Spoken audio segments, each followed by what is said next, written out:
بسم اللہ الرحمن الرحیم۔ 5ویں سپارے میں سورہ النساء کی آیت نمبر 28 تک ہم نے گزشتہ درس میں ترجمہ کیا تھا۔ آگے آیت نمبر 29 اللہ تبارک و تعالیٰ نے ارشاد فرمایا، یا ایہا الذین آمنوا، اے ایمان والو، لا تأکلوا اموالکم بینکم بالباطل، اپنے مال آپس میں باطل طریقے سے نہ کھاؤ، الا ان تکون تجارتا عن تراض منکم، ہاں یہ کہ تجارت ہو تمہارے درمیان آپس کی رضامندی سے، یعنی باہمی رضامندی سے تجارت ہو۔ ولا تقتلوا انفسکم، اور اپنے آپ کو نہ قتل کرو، ان اللہ کان بکم رحیما، بے شک اللہ تبارک و تعالیٰ تم پر بہت ہی مہربان ہے۔ اس آیہ مبارکہ میں دو چیزیں ہیں۔ ایمان والوں کو مخاطب کیا اور فرمایا آپس میں ایک دوسرے کا مال باطل اور ناجائز طریقے سے نہ کھاؤ، اور دوسرا حکم یہ دیا کہ ولا تقتلوا انفسکم، اپنے آپ کو قتل نہ کرو۔ دونوں ہی بڑے اہم حکم ہیں اور ان میں ذرا تفصیل درکار ہے۔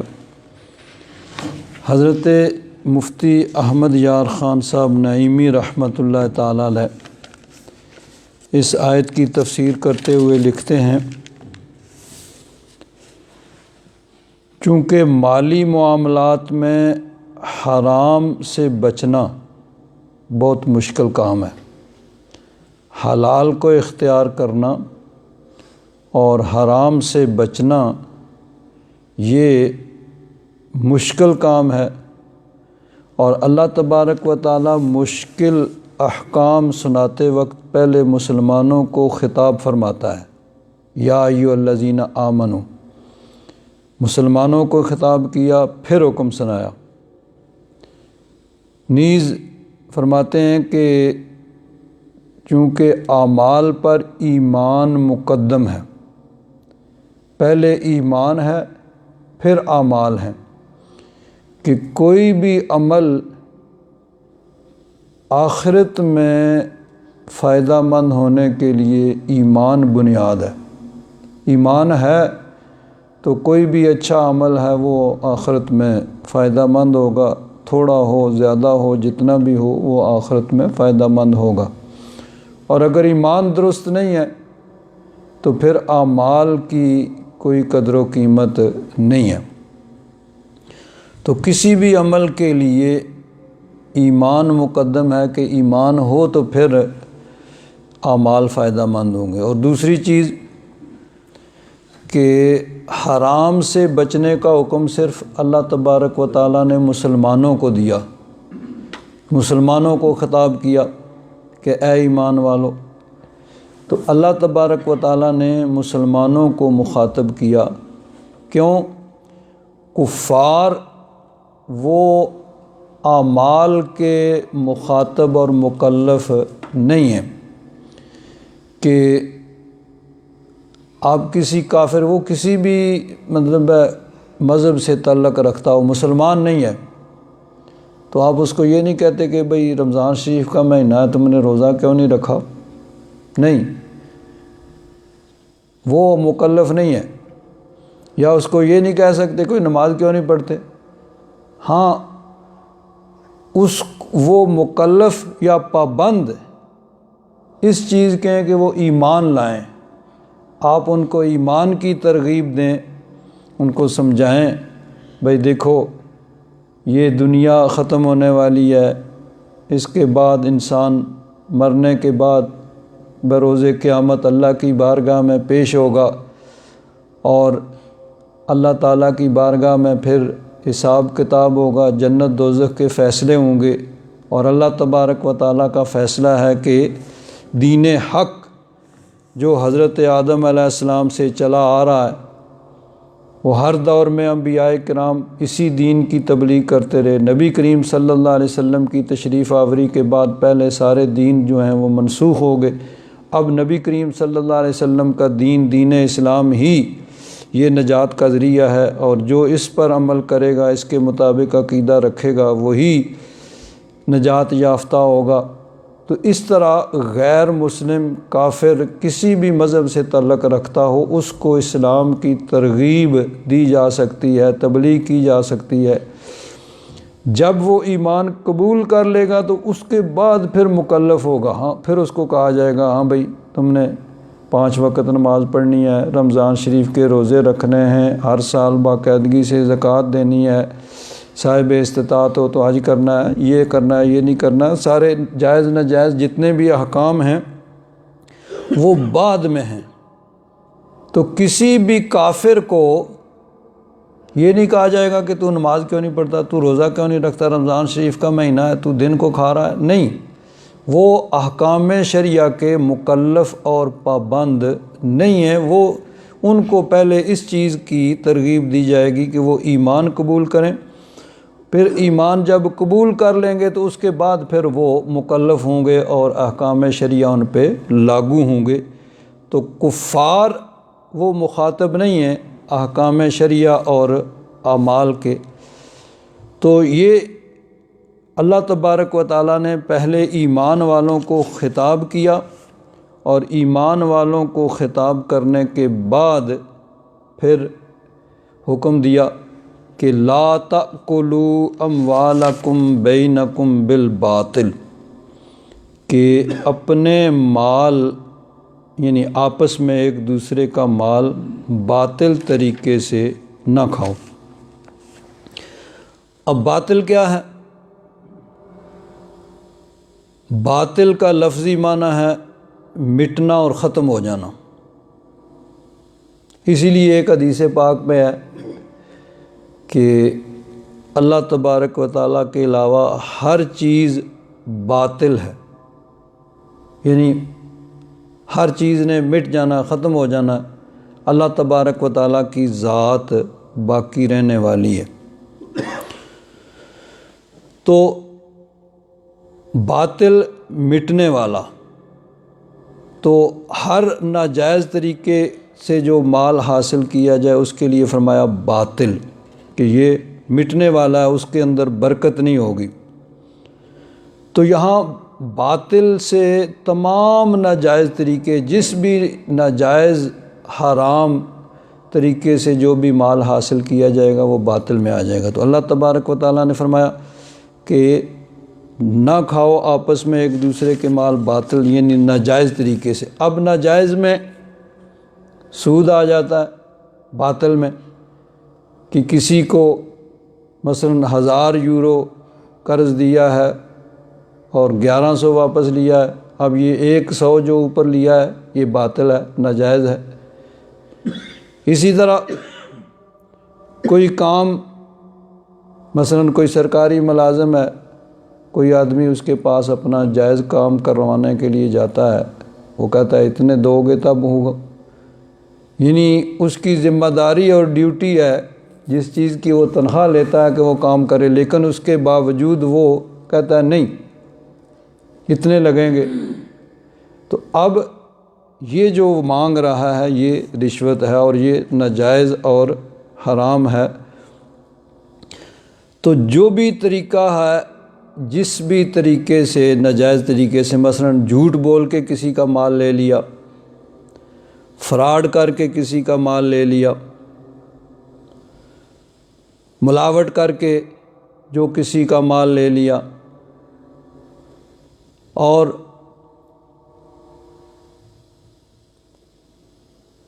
یعنی جھوٹ، فراڈ، دھوکہ، رشوت، سود، کسی بھی طریقے سے غلط طریقے سے جو کسی کا مال حاصل کیا وہ باطل ہے۔ حتیٰ کہ اگر عدالتی فیصلہ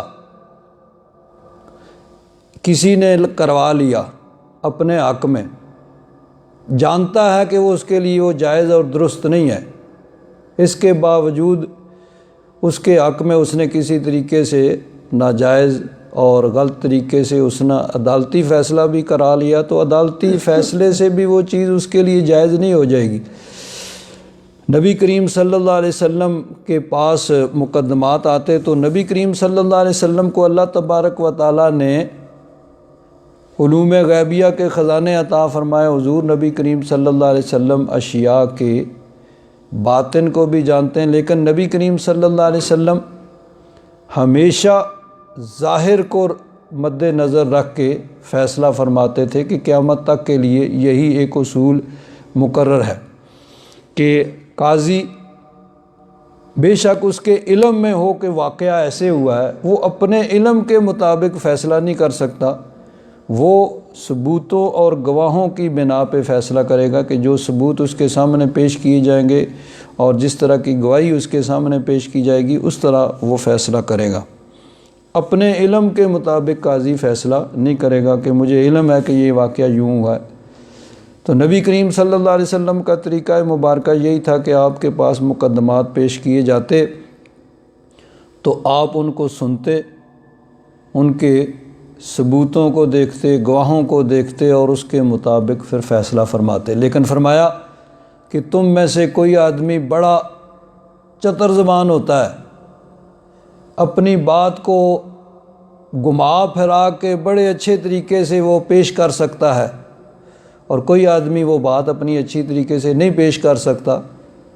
تو اگر کسی نے اس طریقے سے گھما پھرا کے یا غلط ثبوت پیش کر کے، غلط گواہ پیش کر کے مجھ سے اپنے حق میں فیصلہ کروا لیا، حالانکہ وہ اس کا حق نہیں ہے، لیکن اس نے غلط ثبوت پیش کر کے، غلط گواہ پیش کر کے اپنے حق میں فیصلہ کروا لیا، تو وہ ایک اس کے لیے آگ کا ٹکڑا ہے جو اس کو دیا جا رہا ہے، چاہے وہ اس کو کھا لے چاہے چھوڑ دے۔ تو عدالتی فیصلے کے باوجود بھی جب ایک چیز جانتا ہے کہ وہ اس کے لیے ناجائز اور حرام ہے تو وہ جائز نہیں ہو جائے گی۔ تو باطل میں وہ تمام چیزیں آ گئیں جن طریقے سے انسان ایک دوسرے کے مال حاصل کرتا ہے۔ اب یہاں دیکھیے کہ ملازمت کے ذریعے بھی آدمی دوسرے کا مال، ایک آدمی کسی کے پاس مزدوری کرتا ہے، اس کا مال اس کو حاصل ہوتا ہے، وہ بھی اس کے لیے جائز ہے۔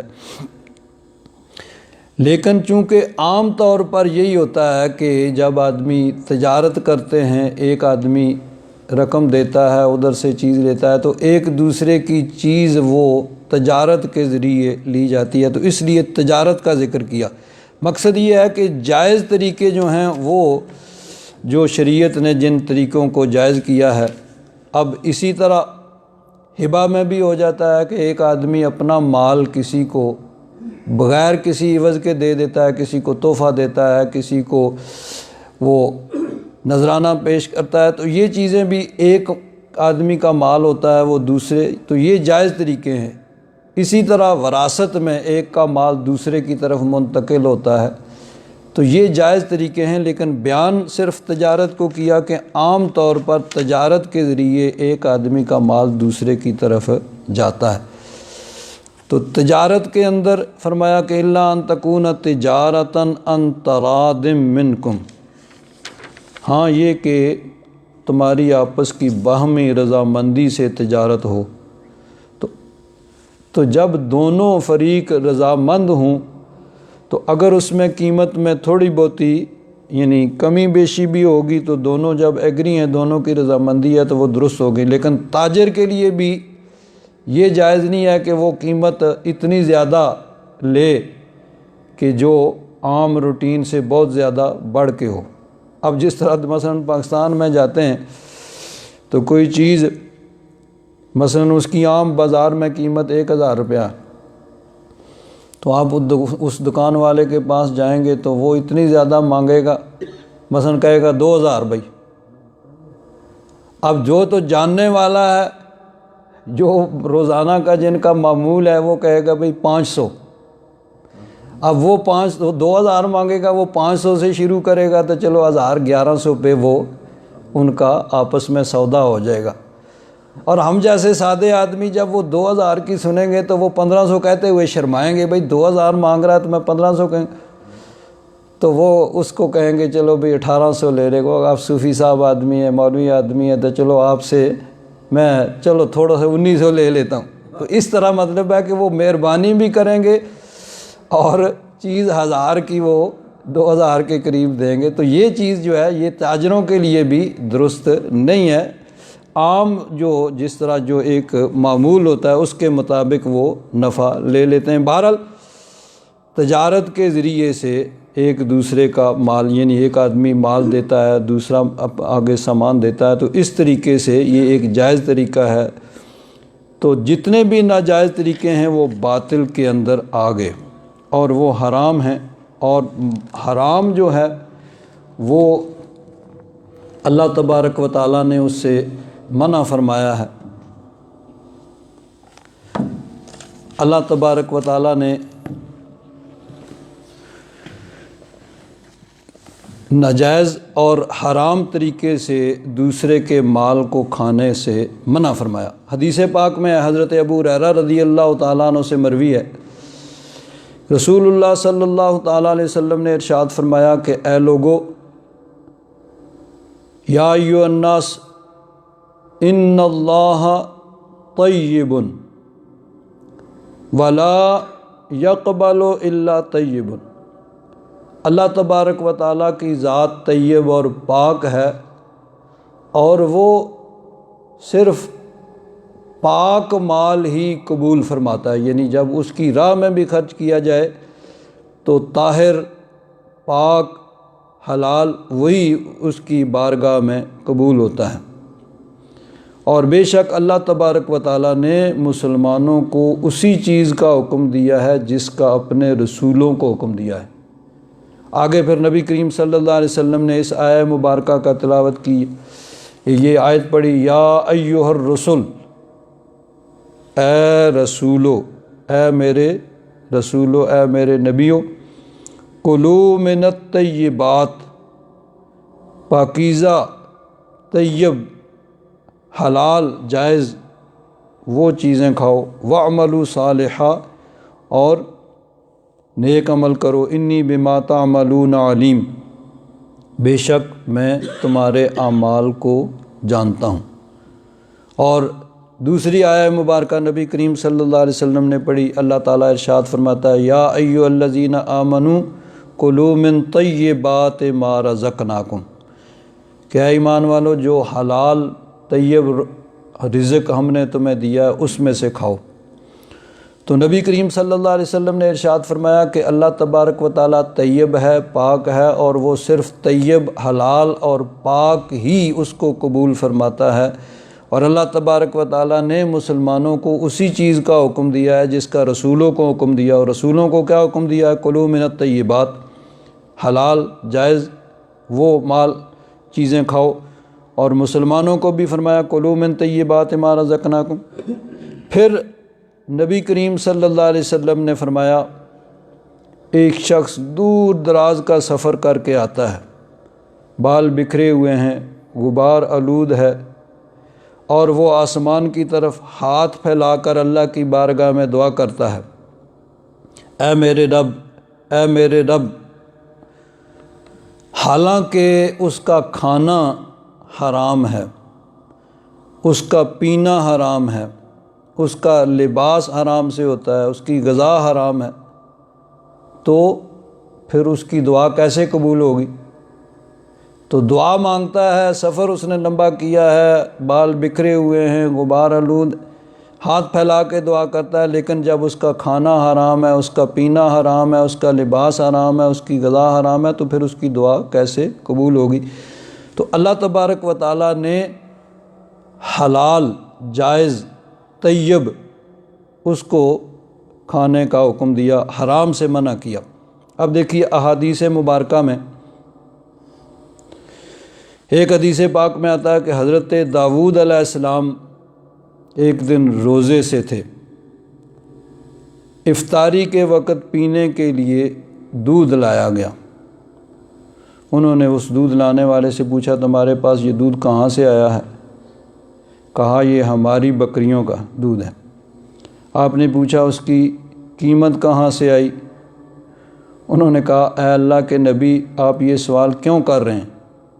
فرمایا اللہ تعالیٰ نے ہم رسولوں کی جماعت کو یہ حکم دیا ہے کہ ہم پاک چیزوں سے کھائیں اور نیک عمل کریں۔ یہ جو قرآن پاک میں اللہ تعالیٰ نے فرمایا یا ایھا الرسول کلوا من الطیبات، تو گویا تمام نبیوں رسولوں کو اللہ تبارک و تعالیٰ نے فرداً ہر نبی اور رسول کو یہی حکم دیا جس کا تذکرہ یہاں قرآن پاک میں آتا ہے۔ چنانچہ دیکھیے نبی کریم صلی اللہ علیہ وسلم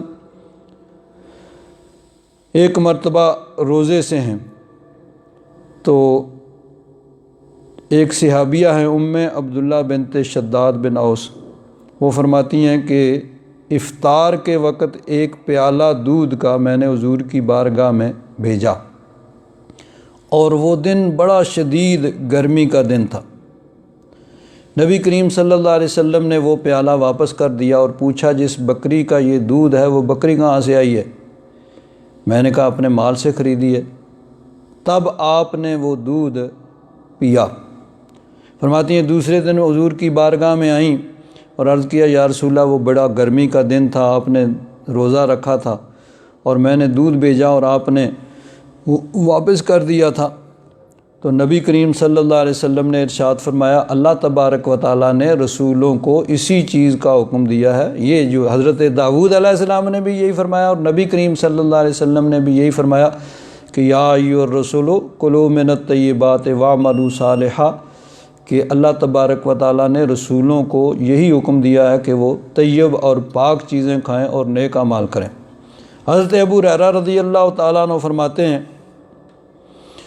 رسول اللہ صلی اللہ علیہ وسلم سے سوال کیا گیا کہ کون سی چیز لوگوں کو جنت میں داخل کرنے کا زیادہ سبب ہے، کس وجہ سے لوگ جنت میں جائیں گے؟ تو نبی کریم صلی اللہ علیہ وسلم نے ارشاد فرمایا اللہ کا ڈر اور اچھے اخلاق۔ جس کے دل میں خوف خدا ہو اور اس کے اخلاق اچھے ہوں۔ اچھے اخلاق سے مراد دوسروں سے اچھے طریقے سے پیش آتا ہو، ہمسایوں سے، رشتہ داروں سے، سب سے اچھے طریقے سے وہ پیش آتا ہو، اخلاق اس کے اچھے ہوں۔ اللہ کا خوف اور اچھے اخلاق یہ جنت میں سب سے زیادہ سبب جنت میں جانے کا یہی ہوگا، خوف خداوندی اور اچھے اخلاق۔ پھر آپ سے سوال کیا گیا کہ کون سی چیز لوگوں کو دوزخ میں داخل کرنے کا زیادہ سبب ہوگی؟ تو نبی کریم صلی اللہ علیہ وسلم نے فرمایا دو چیزیں، ایک شرمگاہ اور فرمایا دوسرا منہ۔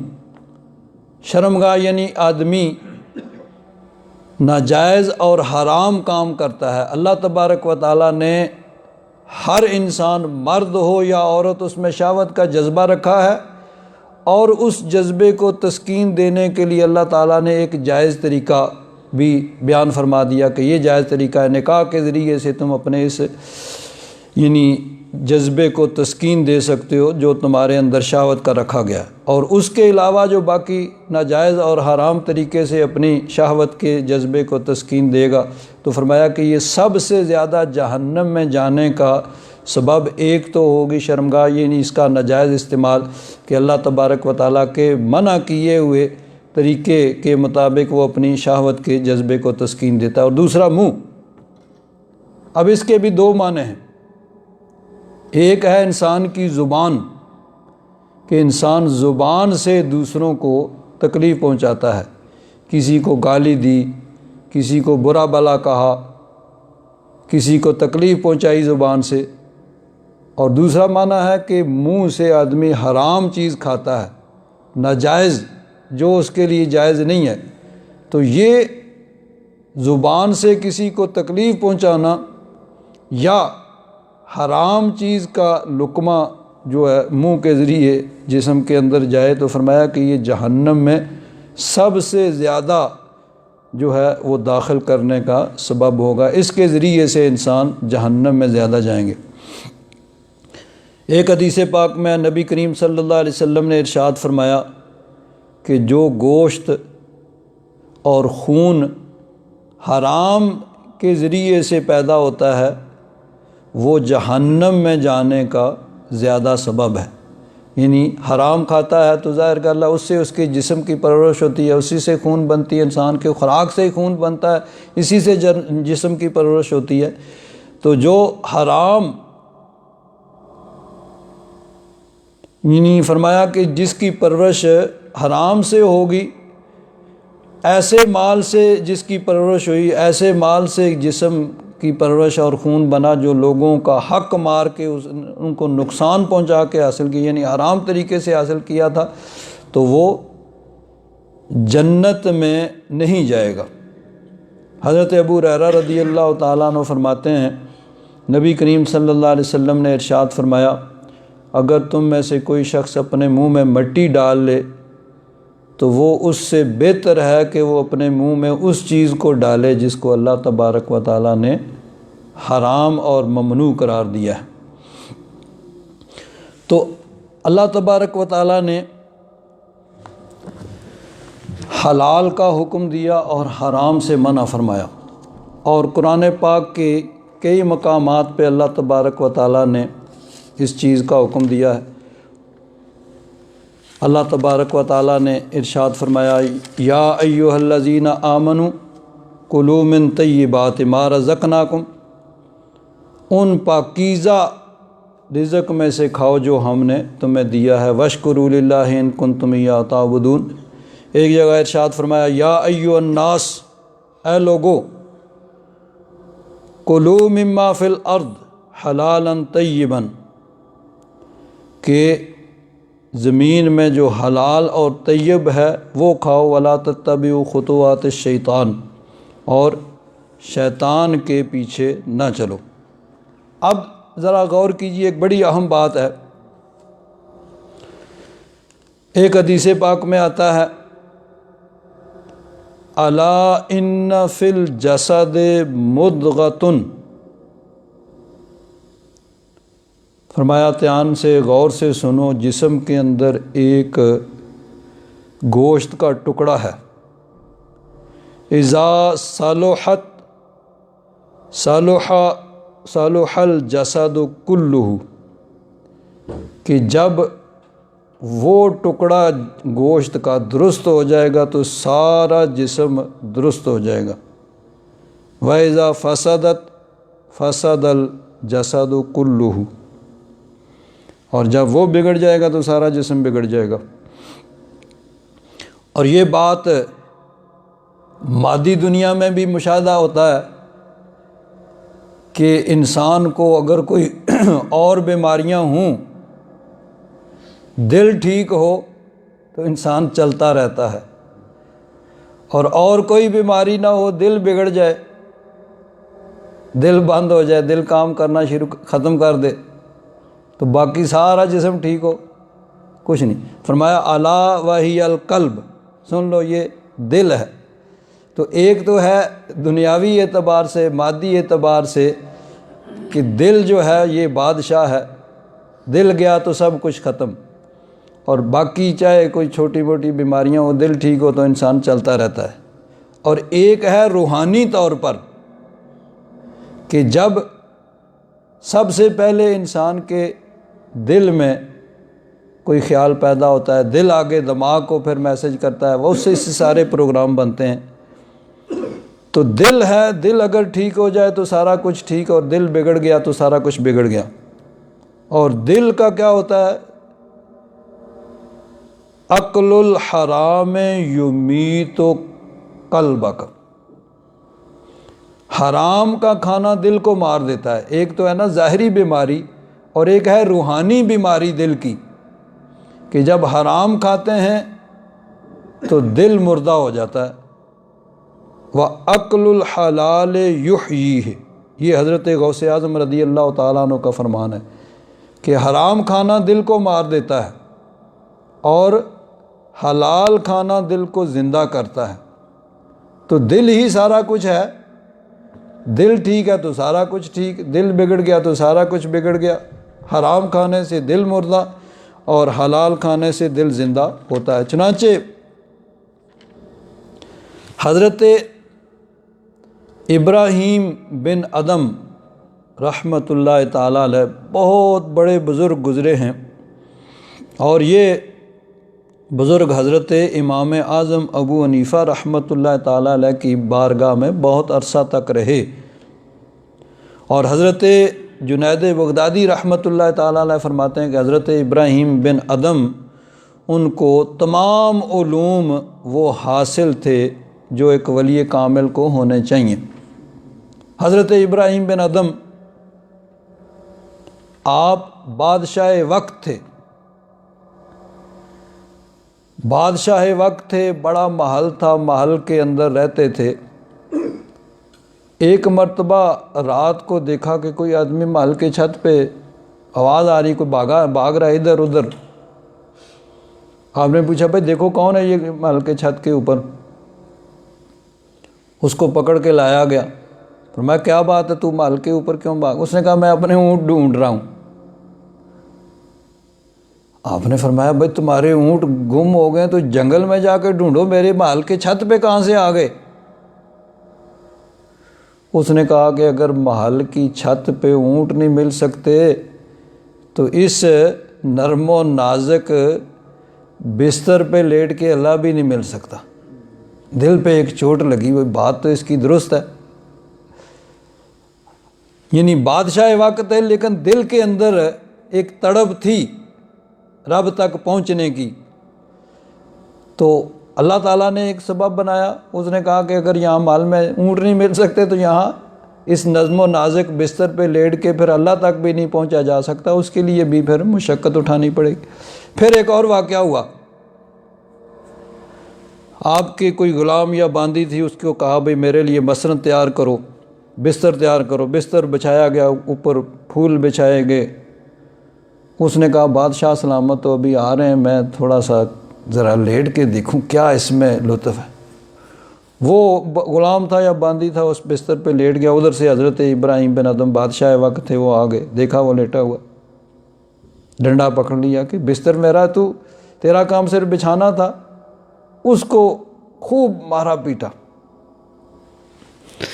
تو اس نے کہا بادشاہ سلامت میں تھوڑی دیر کے لیے اس بستر پہ لیٹا ہوں تو مجھے یہ سزا ملی ہے، تو آپ روزانہ اس پہ لیٹتے ہیں، آپ کی کتنی سزا؟ اور دل پہ چوٹ لگی، اور تو آہستہ آہستہ چھوڑ دیا سارا کچھ چھوڑ کے، شاہی لباس ختم، بادشاہی چھوڑ کے گدڑی پہن لی، اور جا کے سمندر کے کنارے بیٹھ کے اللہ اللہ کر رہے ہیں، اللہ اللہ کر رہے ہیں۔ وہ لباس پھٹ جاتا ہے، خود ہی سی رہے ہیں۔ وزیر مشیر ڈھونڈتے ڈھونڈتے پہنچے، جا کے کہا حضور آپ ادھر بیٹھے ہوئے ہیں، آپ کی حکومت وہاں سب آپ کے منتظر ہیں، آپ کے ہاتھ میں وہ سوئی جو تھی نا اس کو سمندر میں پھینک دیا۔ فرمایا اس کو ڈھونڈ کے لاؤ۔ انہوں نے کہا جی یہ چھوٹی سی سوئی یہ کیسے اب سمندر سے ڈھونڈیں؟ آپ کے لیے بڑی سوئیاں جتنی آپ سونے کی چاندی کے جس طرح کی سوئی آپ کہیں گے آپ کو مل جائے گی۔ آپ نے فرمایا نہیں یہی چاہیے۔ انہوں نے کہا جی یہ تو اب سمندر کے اندر جب سوئی ایک گر گئی ہے وہ کیسے مل سکتی ہے؟ آپ نے فرمایا مل جائے گی۔ کیسے؟ اشارہ کیا مچھلیاں جو ہیں وہ اپنے منہ میں سوئیاں لے کے آ گئیں، کسی نے سونے کی کسی نے چاندی کی سوئی لی ہوئی۔ آپ نے فرمایا نہیں وہ مجھے میری ایک مچھلی وہی سوئی لے کے آ گئی۔ آپ نے فرمایا وہ حکومت اچھی ہے کہ یہ اچھی ہے؟ انہوں نے کہا جی یہ حکومت تو پھر آپ کو ہی مل سکتی ہے، اس حکومت میں تو یہ نہیں۔ تو حضرت شاہ بلخ حضرت ابراہیم بن ادم رحمۃ اللہ تعالیٰ علیہ بہت ولی کامل تھے۔ وہ فرماتے ہیں کہ ایک مرتبہ میں بیت المقدس گیا، اور میرا پروگرام یہ کہ میں بیت المقدس میں رات وہاں پہ گزاروں۔ بیت المقدس میں مسجد اقصیٰ کے اندر رات گزاروں، لیکن اب وہاں معمول یہ تھا کہ رات کو جو خدام تھے وہ سب لوگوں کو عشاء کی نماز کے بعد نکال کے دروازے بند کر دیتے تھے۔ تو میں کیا ہوا، عشاء کی نماز کے بعد ایک جگہ چھپ کے بیٹھ گیا۔ وہ خدام جو تھے، جو آدمی وہاں موجود تھے، ان کو نکالا، چلو بھائی عشاء کی نماز ہو گئی ہے، چلو جاؤ اب گھروں کو۔ ان کو نکالا اور دروازے بند کر کے وہ چلے گئے۔ جب وہ دروازے بند کر کے چلے گئے تو فرماتے ہیں میں آ گیا، میں بیٹھ کے اللہ اللہ کرنے لگا، جہاں چھپا ہوا تھا چٹائی سے وہاں سے نکلا اور وہاں میں بیٹھ کے اللہ اللہ کرنے لگا۔ جب رات کا پچھلا پہر ہوا، آخری حصہ رات کا ہوا، تو فرماتے ہیں کہ ایک دروازہ کھلا اور اس دروازے سے 40 آدمی جو شکل و صورت میں، حیات میں وہ بڑے درویش لگتے تھے، وہ آگے، اور انہوں نے صوفیاء کا لباس پہنا ہوا تھا، ان کے ساتھ ان کے شیخ تھے، وہ آگے اور انہوں نے وہاں نماز پڑھی، اور نماز پڑھ کے وہ محراب کے پاس بیٹھ کے گفتگو کرنے لگے۔ فرماتے ہیں میں بھی ان کے ساتھ شامل ہو گیا، وہاں جا کے بیٹھ گیا، ان کی گفتگو سننے لگا۔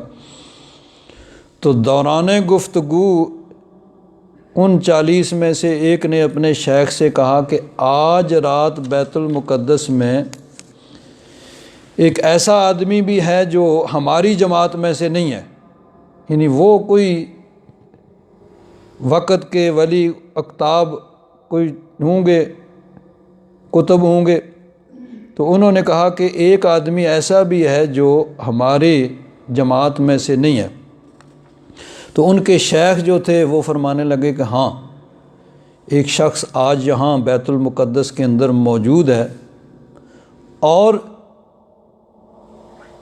اس کی حالت یہ ہے کہ 40 دن سے اس کو اپنی عبادت کے اندر لذت نہیں محسوس ہو رہی ہے۔ وہ ہماری جماعت سے نہیں ہے لیکن ہمارے اندر شامل ہے، اور اس کی کیفیت یہ ہے کہ اس کو 40 دن سے اپنی عبادت میں لذت نہیں محسوس ہو رہی۔ فرماتے ہیں جب انہوں نے یہ فرمایا تو میں بول اٹھا، میں نے کہا حضور جو آپ نے فرمایا وہ درست ہے، میں آپ کی جماعت سے نہیں ہوں، میں تو آج رات اس طرح یہاں چھپ گیا اور رات گزاری، میں نے کہا یہاں اللہ اللہ کروں گا۔ اور واقعی جو آپ نے میرے دل کی کیفیت بیان کی ہے وہ بالکل صحیح ہے کہ 40 دن سے مجھے اپنی عبادت کے اندر لذت نہیں محسوس ہو رہی، عبادت کے اندر اس طرح دل جمی نہیں ہو رہی جو ہونی چاہیے۔ تو اب آپ نے چونکہ یہ بیان فرما دیا ہے تو اب وجہ بھی فرما دیں کہ وجہ کیا ہے۔ مولانا روم رحمۃ اللہ تعالیٰ علیہ نے فرمایا نا کہ بندگان خاص علام الغیوب، اللہ تبارک و تعالیٰ علام الغیوب ہے، اور اللہ تبارک و تعالیٰ کے جو بندے ہوتے ہیں اللہ تبارک و تعالیٰ ان کو بھی علوم غیبیہ عطا فرماتا ہے حضور کے صدقے سے، کہ ان کو بھی دلوں کی کیفیت معلوم ہو جاتی ہے۔ وَاحْذُرُوهُمْ ہم جواسیس القلوب، وہ دلوں کے جاسوس ہوتے ہیں، ان سے بچو۔ تو اب حضرت ابراہیم بن ادم کے دل کی کیفیت وہ انہوں نے بیان کر دی۔ پہلے تو ایک نے کہا بھائی ہماری جماعت سے نہیں ہے، چلو یہ تو ہوا ظاہر ہی، ٹھیک ہے وہ اپنے آپس میں ایک دوسرے کو جانتے ہوں گے، لیکن اب دل کی کیفیت کہ اس کے دل کی کیفیت یہ ہے کہ 40 دن سے اس کو عبادت کے اندر لذت محسوس نہیں ہو رہی ہے، دل جمی نہیں ہو رہی ہے عبادت کے اندر۔ تو حضرت ابراہیم بن ادم فرماتے ہیں میں نے عرض کیا کہ آپ نے جو بیان کیا بالکل درست ہے، میرے دل کی کیفیت یہی ہے کہ 40 دن سے میں بڑی کوشش کرتا ہوں لیکن دل جمی نہیں ہو رہی، عبادت کے اندر لذت وہ نہیں محسوس ہو رہی، تو اس کی وجہ کیا ہے؟ تو انہوں نے فرمایا کہ وجہ یہ ہے کہ 40 دن پہلے تو مکہ شریف میں تھا، مکہ شریف میں ایک چھوارے کھجوریں بیچنے والے سے تو نے کھجوریں لیں، تو 2 چھوارے 2 کھجوریں زمین پہ پڑی ہوئی تھیں، وہ 2 کھجوریں تو نے اٹھا لیں یہ سمجھ کے کہ وہ تیری ہیں، حالانکہ وہ تیری نہیں تھی، جو تو نے خریدی تھی ان میں وہ نہیں تھی، وہ اس کی کھجوریں گری تھیں، وہ اس کا مالک وہ تھا، تو نہیں تھا۔ تو نے یہ سمجھا کہ وہ تیری ہیں اور تو نے وہ 2 کھجوریں اٹھا لیں اور اٹھا کے ان کو تو نے کھا لیا، تو وہ غیر کا مال جو تیری ملکیت نہیں تھا تو نے اس کو کھا لیا اور یہ سمجھ کے کہ تیرا ہے، تو اس دن سے وہ غیر کا مال جب سے تیرے جسم کے اندر گیا ہے تیری عبادت کی لذت ختم ہو گئی۔ تو اب دیکھیے غیر کا مال بڑی معمولی چیز ہے، جہاں کھجوریں عام ہوتی ہیں وہاں تو نیچے پڑی ہوئی ہیں اور یہ سمجھ کے کہ وہ میری ہیں، اپنی سمجھ کے وہ کھائیں لیکن تھیں ان کی نہیں، غلطی سے کھا لیں تو عبادت کے اندر لذت ختم ہو گئی۔ مولانا روم رحمۃ اللہ تعالی علیہ فرماتے ہیں علم و حکمت زائد از لقمہ حلال، حلال کے لقمہ سے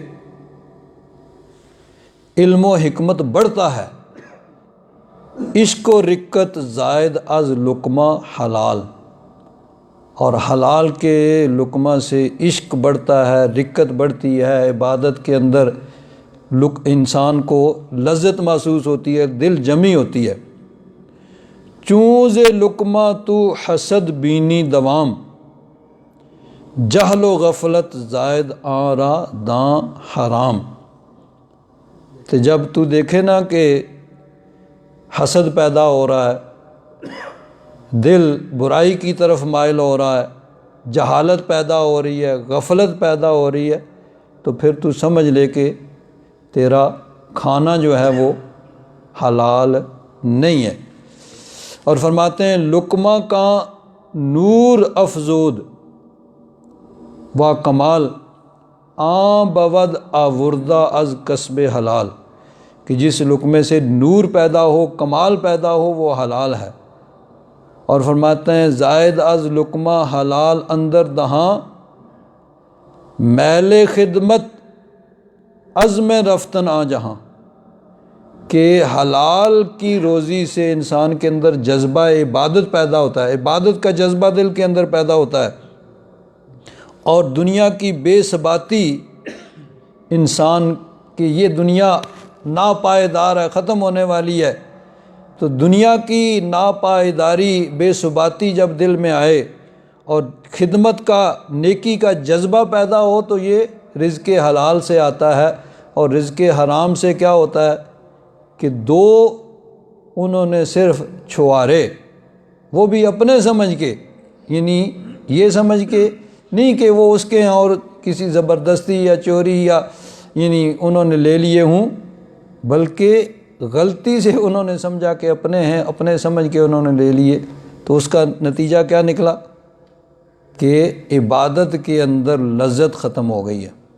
تو مولانا روم رحمۃ اللہ تعالیٰ فرماتے ہیں لقمہ تخم است و برش اندیشہ، لقمہ بہر و گوہرش اندیشہ، انسان جو لقمہ جو اپنے منہ میں ڈالتا ہے نا، جو پیٹ میں جاتا ہے، یہ بیج ہے، اور اس بیج سے پھر آگے ظاہر بات ہے زمین میں بیج ڈالا جاتا ہے تو اس سے پودا اگتا ہے، پودا بڑھتا ہے، اس سے آگے پھر اس کا پھل نکلتا ہے، تو اس پھل کی اصل ہوتی ہے بیج۔ بیج زمین میں ڈالا ہے، بیج سے پودا نکلا ہے، پودے سے آگے پھل لگا ہے۔ تو فرماتے ہیں کہ یہ لقمہ جو ہے نا، لقمہ یہ تخم ہے، یہ بیج ہے۔ تو جس طرح کا بیج انسان ڈالے گا اسی طرح کا، اسی قسم کا پودا ہوگا اور اسی طرح کا آگے پھل ہوگا۔ تو اگر لقمہ حلال ہے تو اس کے پھر آگے، یہ تخم حلال ہے تو اس کے آگے پھر پھل بھی اچھا ہوگا۔ اور لقمہ جو ہے یہ بحر ہے، سمندر ہے، اور سمندر سے موتی نکلتے ہیں، تو جس طرح کا یعنی سمندر ہوگا اسی طرح کے اس سے یعنی چیزیں نکلیں گی۔ تو لقمہ یعنی انسان کا کھانا، یہ اس کا حلال اور جائز ہونا یہ بڑا ضروری ہے کہ جب انسان حلال طیب پاک وہ کھائے گا تو پھر عبادت کے اندر لذت پیدا ہوگی اور عبادت کا جذبہ اور زیادہ ہوگا۔ اور اگر اس کا کھانا حلال نہیں ہے تو پھر اس سے جہالت پیدا ہوگی، غفلت پیدا ہوگی، پھر عبادت کے اندر انسان کو لذت نہیں ہوگی۔ تو اللہ تبارک و تعالیٰ نے ارشاد فرمایا یا ایھا الذین آمنوا، اے ایمان والو، لا تأکلوا اموالکم بینکم بالباطل، کہ تم آپس میں ایک دوسرے کے مال باطل طریقے سے نہ کھاؤ۔ دوسری جگہ اللہ تبارک و تعالیٰ نے ارشاد فرمایا سورہ البقرہ کے اندر وَلَا تَأْكُلُوا أَمْوَالَكُمْ بَيْنَكُمْ بِالْبَاطِلِ، کہ آپس میں ایک دوسرے کے مال تم باطل طریقے سے نہ کھاؤ، وَتُدْلُوا بِهَا إِلَى الْحُكَّامِ، اور ان کو حکام کے پاس نہ لے کر جاؤ، لِتَأْكُلُوا فَرِيقًا مِّنْ أَمْوَالِ النَّاسِ، تاکہ لوگوں کے مال میں سے ایک حصہ کھا لو۔ تو اب کسی کا مال ناجائز اور حرام طریقے سے کھانا، یہ اللہ تبارک و تعالیٰ نے منع فرمایا کہ تمہارے لیے کسی بھی باطل طریقے سے ناجائز طریقے سے حاصل شدہ مال وہ جائز نہیں۔ ایک حدیث پاک میں آتا ہے نبی کریم صلی اللہ علیہ وسلم نے ایک صحابی کو خیبر کی طرف بھیجا۔ خیبر جب فتح ہوا تو خیبر کے اندر جو لوگ یہودی رہتے تھے، نبی کریم صلی اللہ علیہ وسلم نے ان سے فرمایا بھئی ٹھیک ہے، اب تم یہاں رہو، تمہیں یہاں سے نکالا نہیں جاتا، تم ان زمینوں کی کاشت کرو، ان باغوں کو تم پانی دو، تو ٹھیک ہے، آدھے پھل تمہارے آدھے ہمارے۔ چونکہ فتح کے بعد وہ یعنی مملکت اسلامیہ کی ملکیت ہو گیا تھا، تو اب ان کو مقرر رکھا گیا بھئی ٹھیک ہے، تم اسی طرح جاری رکھو کھیتی باڑی، تو آدھا پھل تمہارا ہوگا آدھا ہمارا ہوگا۔ اور نبی کریم صلی اللہ علیہ وسلم جب پھل شروع میں کسی کو بھیجتے وہ اندازہ کر کے آتا بھئی کتنا پھل ہے، پھر اس کے حساب سے ان سے لیا جاتا تھا۔ تو اب ظاہر بات ہے کہ جو پہلے آدمی شروع میں جاتا تھا، جو کچھ وہ لکھ دیتا بھئی اتنا پھل ہوگا اتنا ہے، تو اس کے حساب سے پھر ان سے لیا جاتا تھا۔ تو ایک صحابی گئے خرس اندازہ کرنے کے لیے بھئی کتنا مال ہوگا، تو ان لوگوں نے کیا کیا، زیور وغیرہ کو اکٹھے کیے اور ان کو پیش کیے بھئی آپ یہ لے لیں، آپ کے لیے تحفہ ہے، تو آپ تھوڑی سی رعایت کر دیں، یعنی جتنا پھل ہے اس سے تھوڑا سا کم لکھ دیں۔ ظاہر بات ہے انہوں نے جو لکھا ہوگا اس کے حساب سے پھر انہوں نے آگے ادا کرنا ہوگا۔ تو انہوں نے کہا، ان کو کچھ پیش کیا۔ تو اب یہی ہوتا ہے نا کہ آدمی اپنا ناجائز کام کروانے کے لیے جس کے پاس پاور ہوتی ہے اس کو دیتا ہے بھئی یہ لے لو اور یہ میرا ناجائز کام کر لو۔ اب دونوں آپس میں جب متفق ہو جاتے ہیں، نقصان کسی تیسرے کا ہوتا ہے، کسی اقدار کا ہوتا ہے، گورنمنٹ کا ہوتا ہے، تو انہوں نے بھی یہی کیا کہ یہ لے لو اور تھوڑا سا کم لکھ دو۔ تو انہوں نے فرمایا کہ یہ جو تم پیش کر رہے ہو نا، یہ رشوت ہے، یہ سحت ہے، ناجائز ہے، حرام ہے، اور ہم مسلمان حرام نہیں کھاتے، یہ حرام ہے اور ہم مسلمان حرام نہیں کھاتے۔ تو انہوں نے کہا بہذا تقوم السماء والارض، اسی وجہ سے آسمان و زمین قائم ہے کہ اللہ کے بندے یہاں ایسے موجود ہیں جن کی وجہ سے یہ آسمان و زمین قائم ہیں۔